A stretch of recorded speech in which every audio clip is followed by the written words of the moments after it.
नमस्कार. संघर्ष वृत्तवाहिनीमध्ये आपलं स्वागत. घेऊया ठाणे आणि आसपासच्या परिसरामधील घडणाऱ्या महत्त्वाच्या घडामोडींचा आढावा. शालेय शिक्षण विभागाने यंदा शिक्षण हक्क कायद्याअंतर्गत प्रवेश प्रक्रियेमध्ये केलेल्या बदलांमुळे पालकांनी या प्रवेश प्रक्रियेकडे पाठ फिरवली असल्याचं चित्र आहे. आरटी प्रवेश अर्ज दाखल करण्यासाठी 16 ते 30 एप्रिलपर्यंत मुदत देण्यात आली होती. मात्र या कालावधीत ठाणे जिल्ह्यातून आरटीच्या 36,000 जागांसाठी केवळ 4,000 अर्ज दाखल झालेत.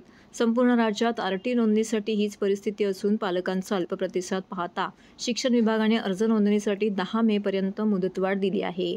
शिक्षण हक्क कायद्याअंतर्गत समाजातील वंचित, दुर्बल, सामाजिक आणि शैक्षणिकदृष्ट्या मागास घटकातील विद्यार्थ्यांना 25% राखीव जागांवरती प्रवेश दिले आहेत. यंदा शालेय शिक्षण विभागाने आरटी प्रवेश प्रक्रियेत केलेल्या बदलानुसार विद्यार्थ्यांच्या निवासस्थानापासून 1 किलोमीटरपर्यंतच्या अनुदानित शाळा, शासकीय शाळा, स्थानिक स्वराज्य संस्थेच्या शाळेत प्रवेश देण्यात येणार आहेत. यातील उपलब्ध शाळा नसल्याचं स्वयंअर्थसहाय्यित खाजगी शाळेत प्रवेश दिला जाणार आहे. शाळा निवडताना पालकांना अनुदानित शाळा, शासकीय शाळा, स्थानिक स्वराज्य संस्थेच्या शाळा आणि त्यानंतर स्वयंअर्थसहाय्यित शाळा या प्राधान्यक्रमानुसार प्रवेश दिला जाणार आहे. या बदलांमुळे दुर्बल, वंचित घटकातील विद्यार्थ्यांना नामांकित खाजगी शाळांमध्ये प्रवेश मिळणार असून पालकांमध्ये तीव्र नाराजी आहे. सर्व नागरिकांना आवाहन करण्यात येत आहे की सध्या डासांमार्फत पसरणाऱ्या डेंग्यू या आजाराचा प्रसार रोखण्यासाठी प्रत्येकाने पुढील प्रमाणे कार्यवाही करावी. डेंग्यू आजार एडिस इजिप्ती हा डास चावल्याने होतो. या डासांची पैदास साचलेल्या किंवा साचवलेल्या स्वच्छ पाण्यामध्ये होते. 8 दिवसांपेक्षा जास्त दिवस पाणी उघडे व साचून राहिल्यास त्यात डास अंडी घालतात. अंड्यांच्या अळ्या तयार होऊन पुढे डास तयार होतात. यासाठी आपल्या घरातील पाणी साठे, उदाहरणार्थ बॅरल्स, पिंपे, टाक्या, हौद, रांजणे इत्यादी दर आठवड्याला रिकामे करून घासून पुसून कोरडे करून पुन्हा भरावे. 1 दिवस कोरडा दिवस म्हणून पाळावा. पाणी साठ्यांना घट्ट झाकणे बसवावीत किंवा जुनी साडी, चादर, धोतर यांनी बांधून झाकून ठेवावीत, म्हणजे डास त्यात जाऊन अंडी घालणार नाहीत. घराच्या गच्चीवर, आजूबाजूला, अंगणात कोठेही पाणी साचू देऊ नये. भंगार सामान उघड्यावर टाकू नये, उदाहरणार्थ टायर्स, प्लास्टिक सामान, कुंड्या, टाकाऊ वस्तू इत्यादी. अशा सामानात पावसाचे पाणी साठून त्यात डेंग्यूच्या डासांची पैदास होते. घरातील कूलर्स, फ्रीजच्या पाठीमागील ट्रे हे देखील वेळोवेळी कोरडे करावेत. लक्षात ठेवा, नुसत्या फवारणीने डास घनता कमी होत नाही, तर त्यासाठी डास पैदास ठिकाणे नष्ट करणे ही आपल्या सर्वांची जबाबदारी आहे. कोणताही ताप अंगावर न काढता जवळच्या शासकीय रुग्णालयात मोफत औषधोपचार घ्या. अशा प्रकारे नागरिकांनी सहकार्य केल्यास डेंग्यूचा प्रसार रोखणे सहज शक्य आहे.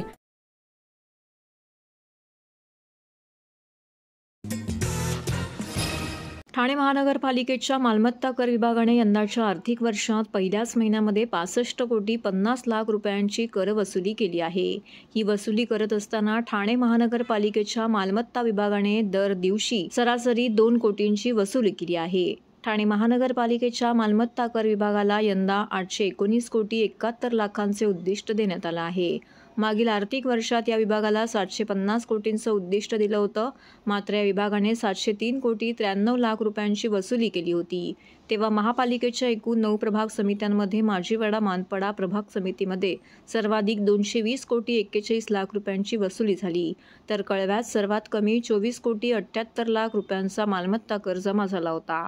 मागील आर्थिक वर्षात 703 कोटी 93 लाख रुपये ठाणे महानगरपालिकेच्या तिजोरीमध्ये जमा झाले होते.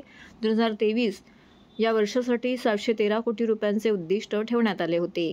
तेव्हा 711 कोटी रुपये वसूल करण्यात महापालिका मालमत्ता कर विभागाला यश आले होते.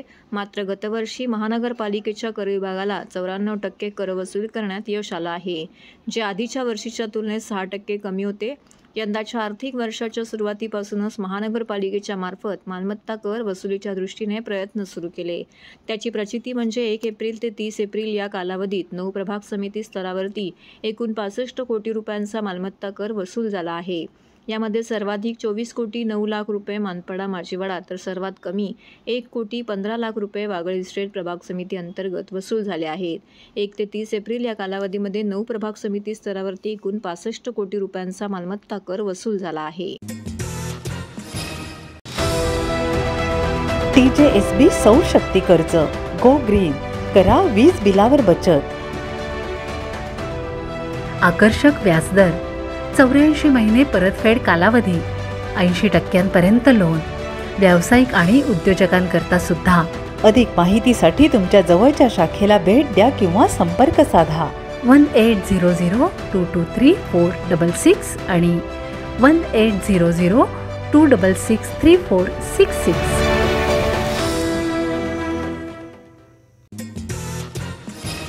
जोरदार शक्तीप्रदर्शन करत नरेश म्हस्के यांचा उमेदवारी अर्ज दाखल. ढोलताशांच्या गजरात जय भवानी जय शिवाजीच्या जयघोषात हजारो कार्यकर्त्यांच्या उपस्थितीत मिरवणुकीद्वारे जोरदार शक्तीप्रदर्शन करत ठाणे लोकसभेचे महायुतीचे शिवसेनेचे उमेदवार नरेश म्हस्के यांनी आज आपला उमेदवारी अर्ज दाखल केला. यावेळी मुख्यमंत्री एकनाथ शिंदे यांनी नरेश म्हस्के हे रेकॉर्ड ब्रेक मताधिक्यांनी विजयी होतील असा विश्वास व्यक्त केला आहे. मिरवणुकीत शिवसेना, भाजप, राष्ट्रवादी काँग्रेस, मनसे, रिपाई व मित्रपक्षांचे पदाधिकारी, कार्यकर्ते, युवा सेना, महिला आघाडीच्या कार्यकर्त्या मोठ्या संख्येने उपस्थित होत्या. नरेश म्हस्के यांचा निवडणूक अर्ज दाखल करताना मुख्यमंत्री एकनाथ शिंदे, माजी पालकमंत्री आमदार गणेश नाईक, मुख्यमंत्र्यांच्या पत्नी लता शिंदे, खासदार डॉक्टर श्रीकांत शिंदे, आमदार संजय केळकर, माजी खासदार संजीव नाईक, आमदार प्रताप सरनाईक, आमदार निरंजन डावखरे, आमदार गीता जैन, आमदार मंदा म्हात्रे, आमदार रवींद्र फाटक, माजी आमदार संदीप नाईक, शिवसेना उपनेते विजय नाहटा, माजी महापौर मीनाक्षी शिंदे, राष्ट्रवादी काँग्रेसचे नजीब मुल्ला, ठाणे शहर अध्यक्ष माजी खासदार आनंद परांजपे, नवी मुंबई शिवसेना जिल्हाप्रमुख विजय चौगुले यांसह विविध पदाधिकारी येथे उपस्थित होते. तलाव पालीमार्गे मामलेदार, कोपिनेश्वर मंदिर, सिद्धिविनायक मंदिर, चिंतामणी चौक, आनंदाश्रम येथे धर्मवीर आनंद दिघे साहेब यांना वंदन करत कोर्ट नाका येथे भारतरत्न डॉक्टर बाबासाहेब आंबेडकर यांना अभिवादन करून ठाणे जिल्हाधिकारी कार्यालयाजवळ मिरवणुकीचा समारोप झाला. तेव्हा संपूर्ण परिसर भगवामय झाल्याचं पाहायला मिळालं. मिरवणुकीत गाण्यांच्या माध्यमातून प्रभू श्रीरामाच्या नामाचा जयघोष करण्यात आला.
आपले महायुतीचे उमेदवार नरेश म्हस्के यांचा विजयाचा फॉर्म भरून इथं आलेलो आहे मी.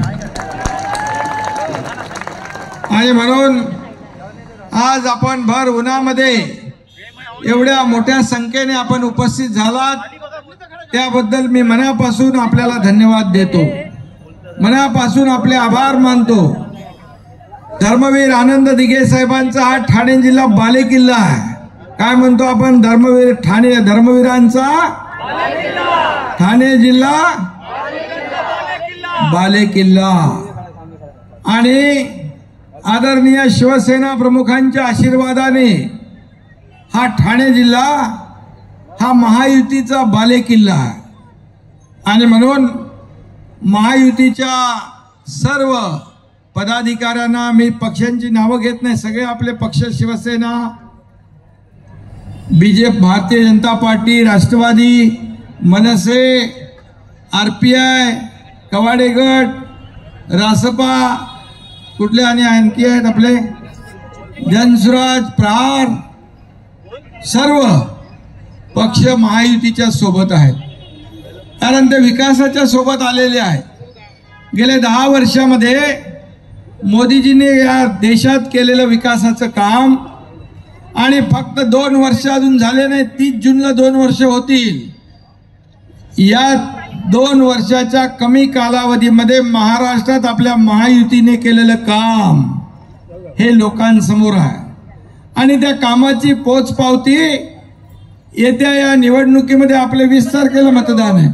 20 तारखेला 20 मेला मतदार त्या कामाची पोचपावती देतील असा विश्वास या ठिकाणी व्यक्त करतो. या ठिकाणी पूर्ण ताकदीने नरेंद्र मोदीजींना त्या ठिकाणी प्रधानमंत्री बसवण्याकरता हा देश जो आहे तो विकसित भारत म्हणून पुढे नेण्याकरता आम्ही सगळे कटिबद्ध आहोत. आणि त्याच्यामुळे आज सर्व महायुतीचे नेते, कार्यकर्ते मोठ्या संख्येने या ठिकाणी फॉर्म भरायला आलेले आहेत. आणि मला निश्चितपणे खात्री आहे की ठाणे लोकसभा हा तर बालेकिल्ला आहेच, परंतु ठाणे जिल्ह्यातल्या सर्वच्या सर्व जागा ज्या आहेत त्या महायुतीच्या 100% निवडून येणार. आणि पालघरची देखील जागा जी आहे ती निवडून येणार, कारण या ठिकाणी महायुतीचा मतदार आहे, मोदींच्या कामावर खुश असलेला मतदार आहे. रुग्णालयात रुग्ण उपचार घेत असताना सोबत येणाऱ्या त्याच्या नातेवाईक मित्रमंडळीची जेवणाची चांगलीच तारांबळ उडते. अनेक वेळा रस्त्यावर वडापाव, चहा, बिस्किटं खाण्याची स्थिती असते. परंतु सिव्हिल रुग्णालयात रुग्णांच्या नातेवाईकासाठी दुपारी आणि रात्रीच्या सत्रात मोफत जेवणाची सोय केली आहे. एकाच वेळी 350 व्यक्ती सकस जेवणाचा स्वाद घेताना दिसतायत. वाघळे इस्टेट येथील स्थलांतरित तात्पुरत्या सिव्हिल रुग्णालयात उपचार करताना रुग्णांची आबाळ होणार नाही याची दक्षता आरोग्य प्रशासनाने घेतली आहे. रुग्णालयात दर दिवशी सुमारे 500 ते 600 रुग्ण उपचार घेण्यासाठी येतात. यामध्ये ठाणे, पालघर जिल्ह्याच्या शहरी, ग्रामीण आणि दुर्गम आदिवासी पाड्यातील रुग्णांची संख्या अधिक असते. काही वेळा रुग्ण ऍडमिट झाल्यावरती त्यांच्या नातेवाईकांना रुग्णालयातच थांबावे लागते. मात्र जेवणाची गैरसोय होणार नाही याची दक्षता घेतली आहे. जिल्हा शल्य चिकित्सक डॉक्टर कैलास पवार आणि अतिरिक्त जिल्हा शल्य चिकित्सक डॉक्टर धीरज महांगडे यांच्या मार्गदर्शनाखाली मोफत जेवणाची सोय केली आहे. अक्षय चैतन्य आणि समतोल फाउंडेशन या सामाजिक संस्थांच्या माध्यमातून जेवण उपलब्ध केलं आहे. दुपारी आणि रात्रीच्या सत्रात वरण, भात, भाजी इत्यादी प्रकार असून एकाच सत्रात 350 व्यक्ती जेवणाचा लाभ घेताना दिसतात. जेवणाच्या सोयीमुळे मोठा आधार मिळाला असल्याचं रुग्णांचे नातेवाईक सांगतात. इकडे आपल्या ठाणे जिल्हा सिव्हिल हॉस्पिटलला बऱ्याच लांबून म्हणजे बेसिकली माळशेज घाटाच्या पायथ्यापासून तर कसारा घाट असेल किंवा इथं जव्हार, मोखडा आणि पालघरवरनं गुजरात बॉर्डरवरनं पेशंट इथे येत असतात. आणि हे यासाठी रेफरल सेंटर जवळपास हा मोठा हॉस्पिटल असल्यामुळे बरेच रुग्ण इथे येत असतात. पण रुग्ण येताना खूप हे जी गव्हर्नमेंट हॉस्पिटल येणारे रुग्ण खूप गरीब असतात. त्यांच्याकडे खर्च करायला पैसा नसतो, मेडिसिनला पैसा नसतो. आणि सगळ्यात महत्त्वाचं इकडे एकदा रुग्ण ॲडमिट झाला, ऑपरेट झालं तर कमी 7 ते 10 दिवस राहावं लागतं. एखादा बाळ सिरियस असेल तर कधी 8-8, 10-10 दिवस राहावं लागतं किंवा त्याच्यापेक्षा जास्त वेळ यांना राहावं लागतं इकडे. सगळ्यात जास्त यांचे जे रुग्णाचे हाल असतात त्यांना पैसा नसल्यामुळे ते बाहेर जाऊन जेवू शकत नाही, हॉटेलचं जेवण अफोर्ड करू शकत नाही.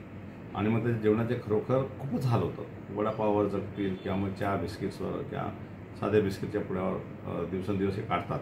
ही गोष्ट थोडीशी मनाला चटका देणारी आहे. त्या अंगाने आम्ही इथे 2 संस्था आहेत, समतोल फाउंडेशन आणि इस्कॉनचं, इस्कॉन आणि अँकर कंपनी. सकाळच्या वेळेस इस्कॉन आणि अँकर कंपनीचे लोक जेवढे नातेवाईक आहेत पेशंट, जेवढे ॲडमिट पेशंट आहेत त्याच्या नातेवाईकांना जवळपास 250 लोकांपर्यंत हे लोक डेली 250-300 लोकांपर्यंत जेवण सकाळी देतात. आणि संध्याकाळी समतोल फाउंडेशन आपल्या ठाण्यातले आहे. ह्या लोकांचं संध्याकाळी जेवढे नातेवाईकडे राहतात त्या लोकांना इथे जेवण दिलं जातं. आणि अतिशय सकस आणि चांगल्या पद्धतीचं शुद्ध जेवण लोकांना दिलं जातं आणि पोट भरून अन्न दिलं जातं. ही अतिशय समाधानाची गोष्ट आहे की जे नातेवाईक ज्यांची फरफट होते त्यांना पैसा नाही नसल्यामुळे उपाशीपोटी राहावं लागतं.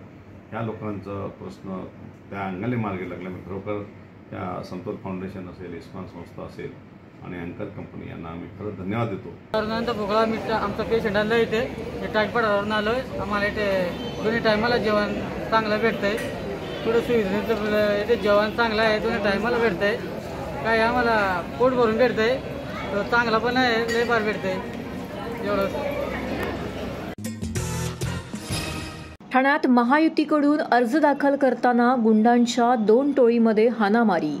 ठाण्याचे महायुतीचे उमेदवार नरेश म्हस्के यांनी अर्ज दाखल करताना गुंडांच्या 2 टोळीमध्ये हाणामारी झाल्याचा प्रकार घडला आहे. ही मारामारी कॅमेऱ्यामध्ये कैद झाली असून 2 गुंडांच्या टोळी समोरासमोर आल्याने भर रस्त्यात दुश्मनी काढण्यात आली असल्याचं सांगण्यात आलंय.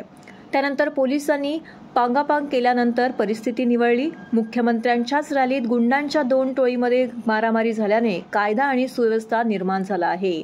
आधीच मुख्यमंत्री एकनाथ शिंदे गुंडांना पोसतात असा आरोप वारंवार करण्यात येत असताना चक्क उमेदवारी अर्ज दाखल करताना मारामारी झाल्याचं ठाण्याने आधीच मुख्यमंत्री एकनाथ शिंदे गुंडांना पोसतात असा आरोप वारंवार विरोधकांकडून करण्यात येत असताना चक्क उमेदवारी अर्ज दाखल करताना मारामारी झाल्याने ठाण्यामध्ये खळबळ उडाली आहे. मला वाटतं या ठाण्यामध्ये जे ठाणं म्हणतात आमचं बालेकिल्ला आहे, त्या बालेकिल्ल्यामध्ये फॉर्म भरायला सुद्धा गुंडांना आणावं लागतं. आणि या दुर्दैव आहे ज्या मुख्यमंत्र्यांच्या ठाण्यामध्ये जर ह्या बघितलं असेल की 2 गुंडांमध्ये मारामारी पोलिसांच्या साक्षीने त्या ठिकाणी झालेले आणि गुंड मोकाट सुटलेले आहेत.